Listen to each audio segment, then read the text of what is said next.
a minute, but first, Russell Wilson with a 19-yard pass to Tyler Lockett for a touchdown. See, this was a perfect pass. Nearly perfect coverage, and Russell just drops it in to Tyler Lockett. And it's really hard to throw to a guy under 6 foot at that back pylon the way the coaches teach, because the quarterback, even a tall quarterback, can't see him, let alone little Russell. Russell couldn't see him. And if you were watching the broadcast, you'll get this. How you like those apples? Yeah, I don't think they're going to win anything. Georgia high school football. North Gwinnett quarterback J.R. Martin puts the ball behind the back, eludes the defender, then fires a 38-yard touchdown strike to Garrison Manor. Man, that's a little and nice. One street ball to the football field. Behind the back, toss this downfield. He threw that about 50 yards. Yeah, and by the way, what's the corner doing?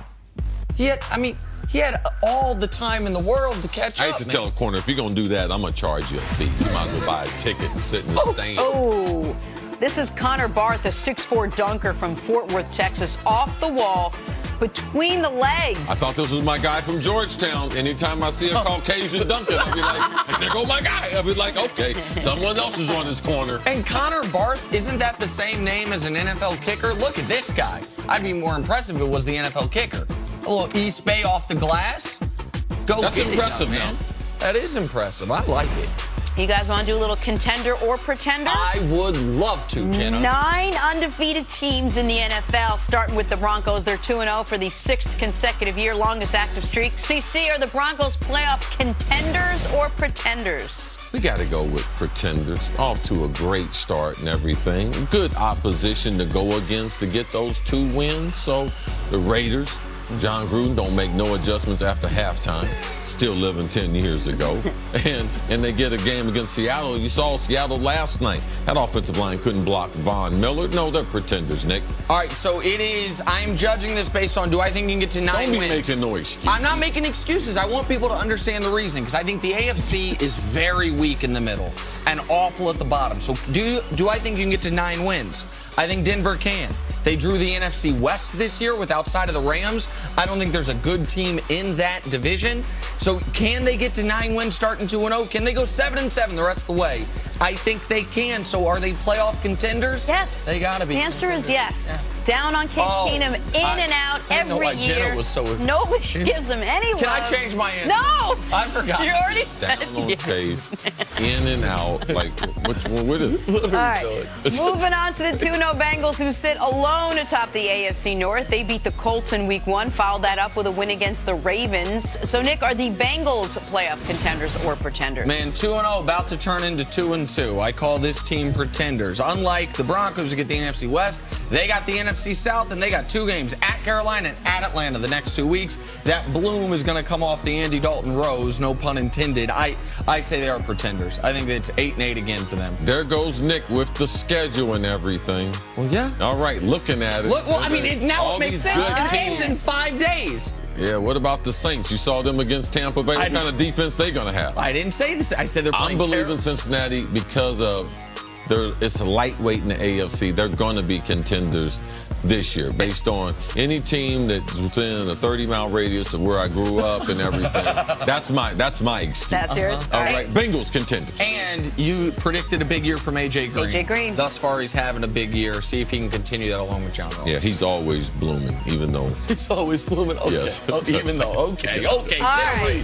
Moving on to the Dolphins, who are off to their first 2-0 start since 2013. They started with a win against Tennessee. Then they beat the Jets this past Sunday.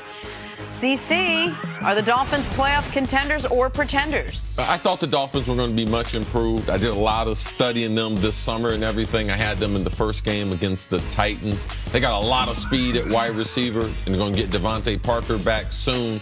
I'm afraid of Tannehill a little bit in the pocket. I like the way he throws the football, but turns it over a little much. I believe the Dolphins and Adam Case are contenders. Listen, going into the year, I thought this was going to be one of the worst teams in the NFL. I listened to my man C, who told me before the game, man, watch Miami. This is a far improved team, just like he said. Last year, they had struggles at quarterback all year with Tannehill being out. Still won 6 games. And they're 2-0. They still get 2 games against Buffalo. They have home games against Chicago and Detroit. So, yeah, I'm looking at the schedule. Do I think they can get to 9 wins? That's not even to mention they're already 1-0 on the Jets. Yeah, I do. So, and New England struggles down there in Miami. You said this. We were walking to the elevator yesterday, and you said New England can lose the game in Miami, particularly if it's the type of weather there typically is down in Miami, one of those sweltering games. I can't believe I'm saying this.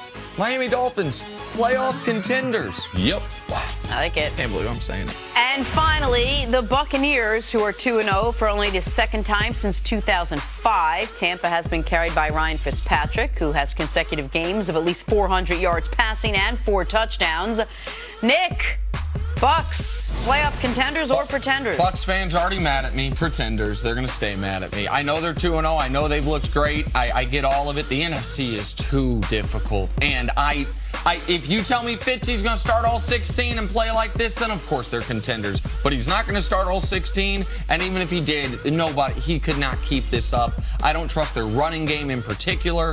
And so, no, to me, great start, great story, but they're pretenders.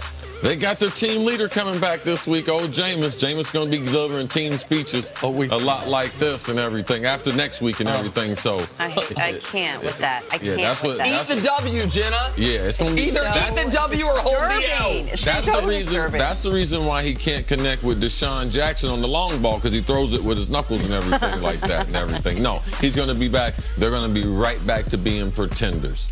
They left Fitzy in there. I would say that they were yes. Wow. If they would be contenders with Fitzy. Little Fitz magic. Yeah, with the pimp outfit, the chains and everything afterwards. Yes. Jenna, either eat a W I'll or hold this L. every day before I see that video again.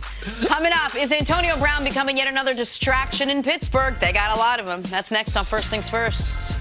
No.